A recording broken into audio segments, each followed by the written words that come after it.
Now I open the floor and would encourage also everyone, you don't have to wait until your turn. You just also are welcome to drop your questions on the chat room. And then Professor Park will be glad to respond to your feedback, to your questions. Maybe just as a starter, as I'm also very interested in this topic of the DPRK in North Korea, I found your case study very impressive of Kaesong Industrial Complex as a way after so many years of antagonism and war to bridge these really different countries. Now, could you also make at this point an evaluation what you have learned, because in such an ambitious project you have the ups and downs.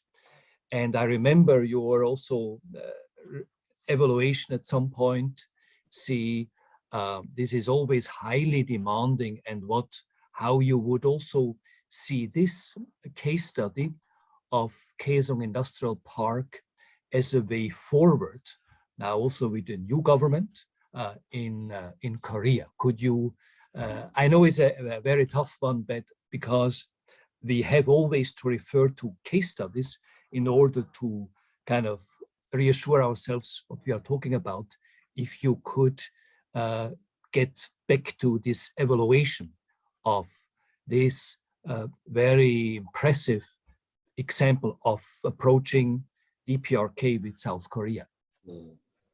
Yeah, I think this case with Kaesong Industrial Complex was one of the very highly noted kind of example, especially in the UN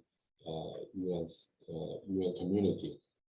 There is yet another, the secretary office called UN Global Compact, right? And they have a very keen interest in this project, and they keep reporting on the progress, because the Korean, UN Global Compact Korean chapter, the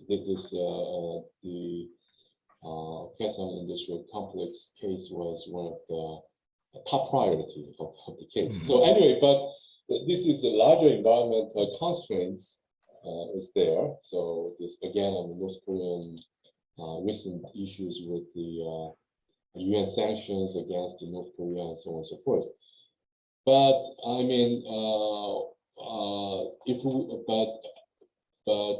we take a look at the inside of the complex, those business people who had experience with the complex, or even the North Korean laborers who had experience there, and for the more than 10-year experience before the closure of the complex, they share the common sentiment that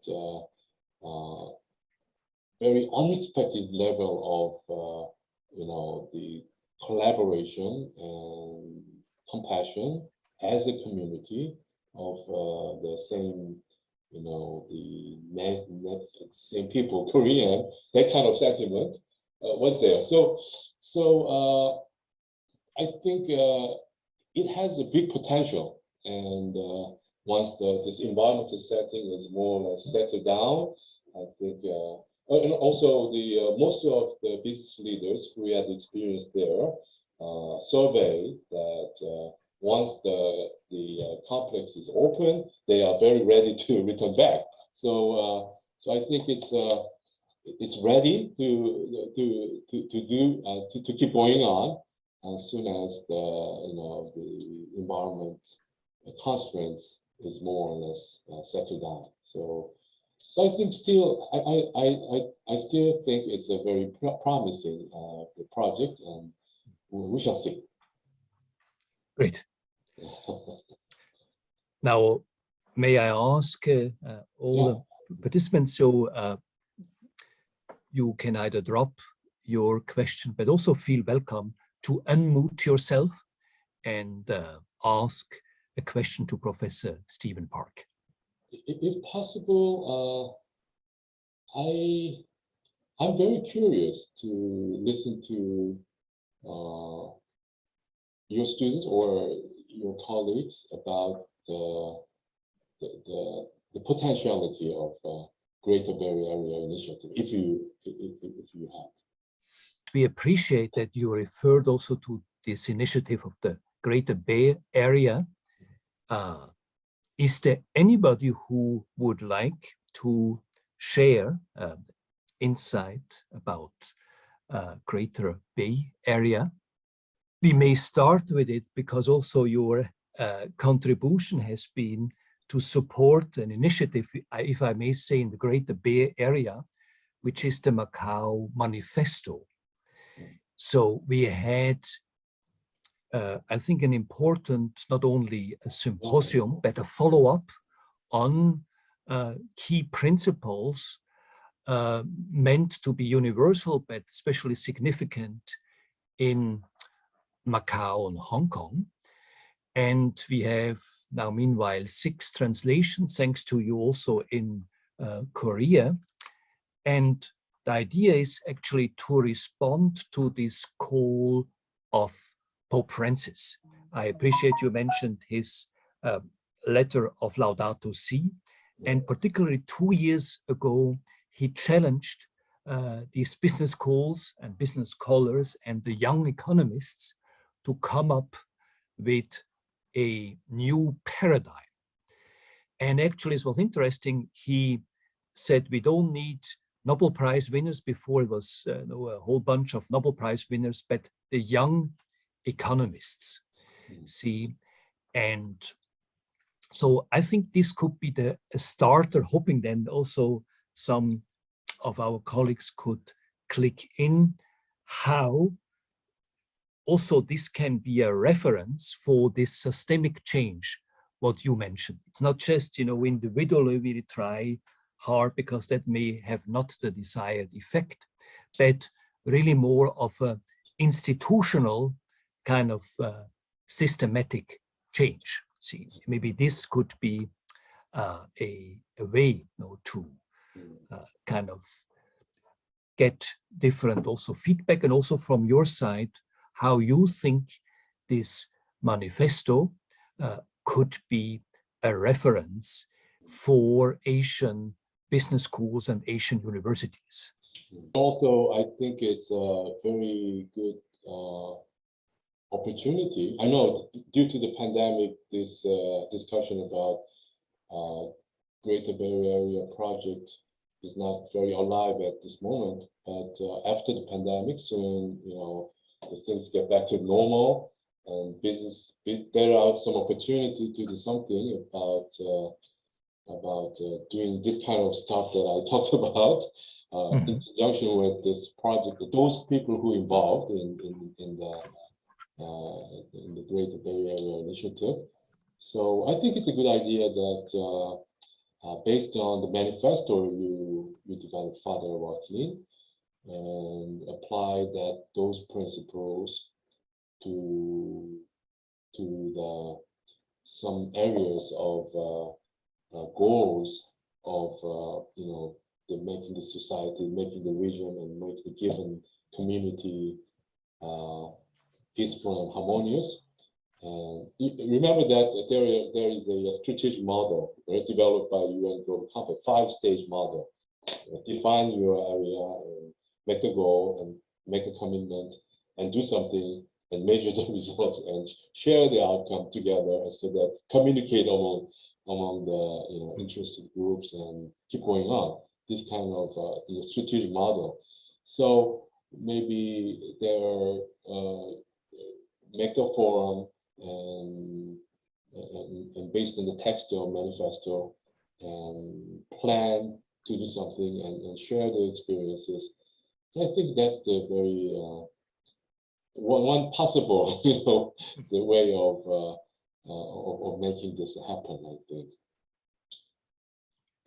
And then again, I mean, I'm interested in the region, and I'm interested in that idea, and I'm very, I mean, the situation in Hong Kong and so on. So I think that it is very, I mean, the worthwhile project that we might try, I guess. So that's the reason why I include that example in my talk. Well, in this case, you see, I'm also glad to share with everyone that we really want to stay in touch with Professor Park and really take this kind of these different models as a challenge to come up with concrete projects and ultimately also to change the way we teach management, also business ethics, ESG. I seize the chance to kind of hint for our next symposium we have on October 13th, 14th, 15th. It's based on this topic, dialogue with China, as also we launched a new series on dialogue with China with World Scientific Press in Singapore. And not in order to boast, it's almost a miracle, we managed to publish a major book on international business ethics, 国际经济伦理学 in Beijing. Took us really a long time. And we have also produced a bilingual book in Chinese and English on 企业伦理, so professional ethics.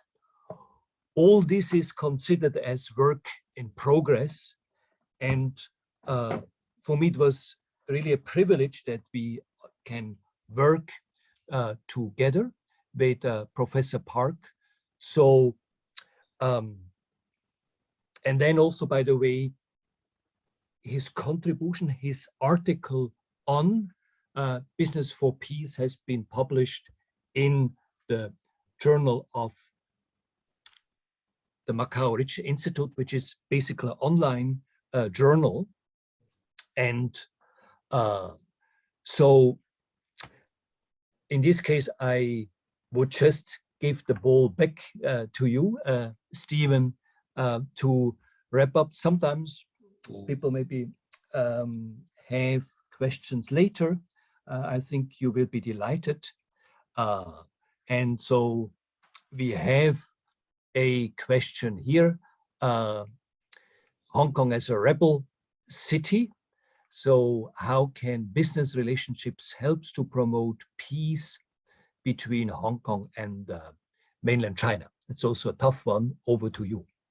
That's like such a hostile, well, sometimes hostile relationship between some of those Korea and South Korea as well. So that's the whole point where remember that one of the scholars that I introduced in peace studies, he says the building peace is about making people get together, right?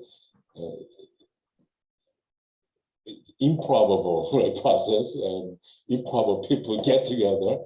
So yes, I think it's a challenging, but I think in my opinion, I mean, the business has the power to make people get together, right? So I know, well, again, maybe I chose the wrong image, but I mean, that's the reality in some sense at some point.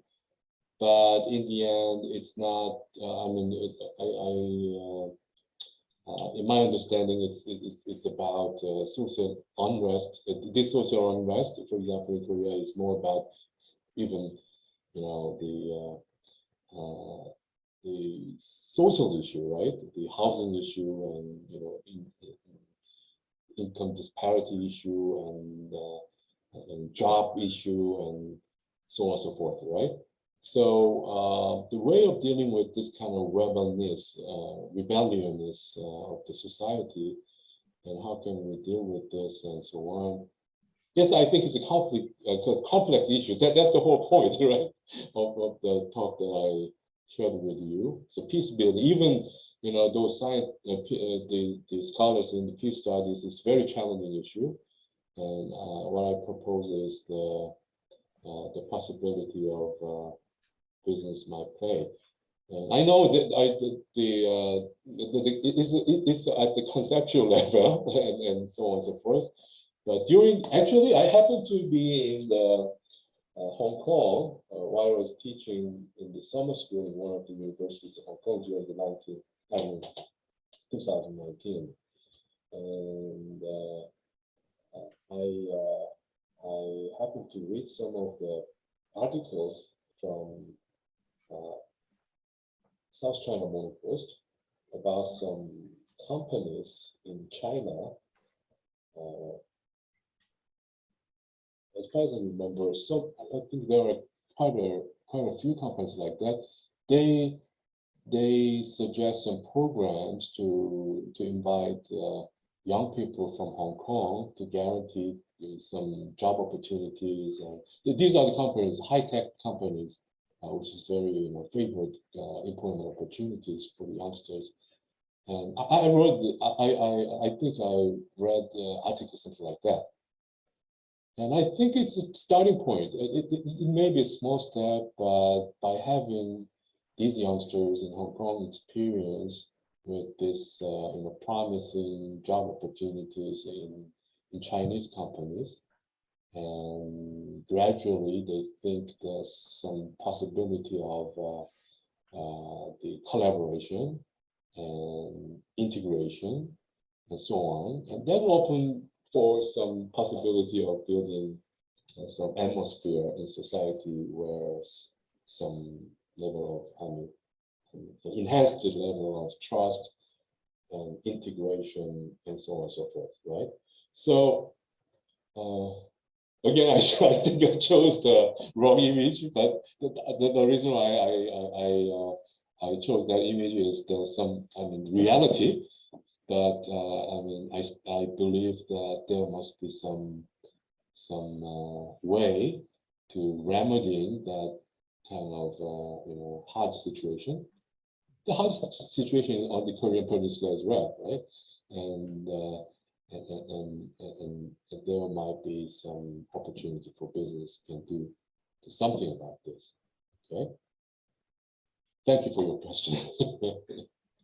Well, that's great. So we could see you have explored, or you are exploring, the Korean Peninsula as a laboratory for peace. And so is really great your vision how business can become a driver for peace. Otherwise, I really think we are in an ongoing dialogue. We know these are really very tough questions, but it's not just we want to be helpless with all this. I think people are very sensitive now as we live in very antagonistic times, so that we make progress and we feel it is really, we are committed to this collaboration. So even after this forum, feel welcome to either get in touch with Professor Stephen Park or with us at the Macau Ricci Institute, or with the Faculty of Business and Law of USJ. So we feel committed to kind of take that not just as an academic topic, but as a challenge for all of us to make really significant progress. So let me again seize the chance to thank you, Professor Park, for this opportunity. Thank everyone for joining in, and next time will be no symposium, October 13th, 14th, 15th, on also in a context of antagonism and conflict, how we can promote a sincere, honest dialogue with China. Thank you for today's opportunity. And actually, I had the interest in this topic since about 5 years ago, and I published this article in the Asian Journal of Business Ethics about this Korean case. And also after that, I happened to travel Hong Kong and Macau in 2019, and I witnessed this situation, social unrest in 2019, and actually somehow, and again, the reason why my interest in the region, Macau and Hong Kong, I sort of follow the incidents in the area, and somehow I feel some sort of similar situation between Korean Peninsula and this area. So, it is my hope that we can do something about the future into the more harmonious and more prosperous way by having this idea of new paradigm of business and so on. So that was my message today. Yes, absolutely. And again, I mean, thank you for your opportunity. Thank you for your invitation, for having this opportunity for me, and I keep praying for the betterment and peaceful future of your area and also my country as well. Thank you for having me. Yes, thank you very much. Also, thank you for everyone, and hope really that this deeply inspiring talk can also challenge us to think more about business as drivers of peace. Okay. Thank you, everybody, and thank you, Professor Park. Okay, thank you. Bye-bye. Bye-bye. Thank you. Bye-bye. Bye-bye.